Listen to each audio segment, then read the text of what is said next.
located here on the beautiful, the famous Bangtao Beach. Gardens of Eden is a 73-rai luxury wellness residential and hospitality community dedicating 70% of the land to open spaces populated with botanical gardens and active green areas. Its vision is one of sustainability and well-being. Most people think Phuket as a tourism destination, a tourism island only. But if we go back, say, 40 years to 1988, when the almond puri started developing, it was developed as one of Asia's first mixed-use projects. It had a hotel and there were branded residences. Later on, Banyan Tree did something similar as well. So I think when we look at Phuket, there's always a misconception that Phuket's only a tourism economy. It's not. There's been people who wanted to live here for a long, long time. If we look at Phuket as a whole, as a percentage of gross provincial product, 50% is attributed to hotels and tourism itself, okay? We have real estate as another key indicator. We have logistics. We also have other elements as well. So it's not just tourism in Phuket for the economy here as well, okay? Phuket right now with a tourism economy of 50%, if we look at key demand generators, there's always what generates Phuket as a community, as a destination. International schools is certainly one.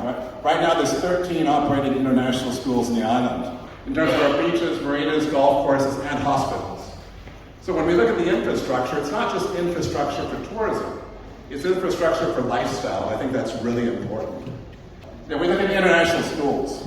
That's a big demand generator. It's the lifestyle, but it's also where they have the international school access. So this again is an education hub. We think this is going to be growing a lot as a community.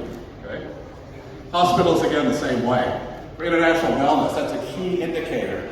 If you're older or if you have kids, you want quality healthcare, and this is something that Phuket does very well. And that's a great support system for not only tourism, but for the entire economy, and that's a growing economy as well. And for tourism, again, we're seeing the numbers go up. We saw occupancy rebounding. We saw luxury hotels probably having the best result across the board. They were the first ones to fill. Revenge travel, you wanted to check out after COVID to go to a 5-star hotel. We saw room rates going up. And the amazing thing for hotel owners was that hotels actually started cutting staff and they didn't replace the staff, so their bottom line profits were returning quickly. Right now, there's about 100,000 registered tourism establishments in Phuket, okay? Those holding hotel licenses. As we know, there's also some that don't have licenses as well. But right now, there's a supply of about 15,000 incoming hotel rooms on the island. 50% of those have a real estate element. Okay, so it means they're branded residences, there's a hotel, but there's also a real estate element. So we are seeing more and more developers saying a mixed-use model makes a lot more sense. You know, you're mitigating your development risk, you're also getting early cash flow and a better return. So that's a real element towards hotel supply and demand. We've probably seen land prices in this area ×2, ×3 over the past 24 months. That's remarkable growth, okay? At the same time, where we're sitting about 10,000 new residential units coming in the supply line right here in the greater Bangtao area, right? So there's a lot of new product. But what it shows us is that there's positive investor sentiment. I think key infrastructure.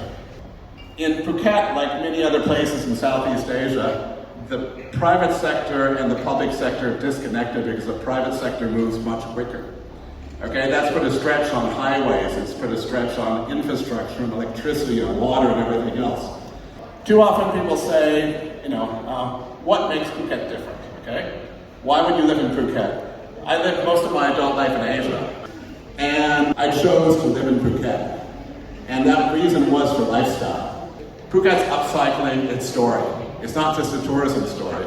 It's an international community. I think that's a pretty exciting thing. It was really interesting to hear what Bill said earlier about the infrastructure for lifestyle.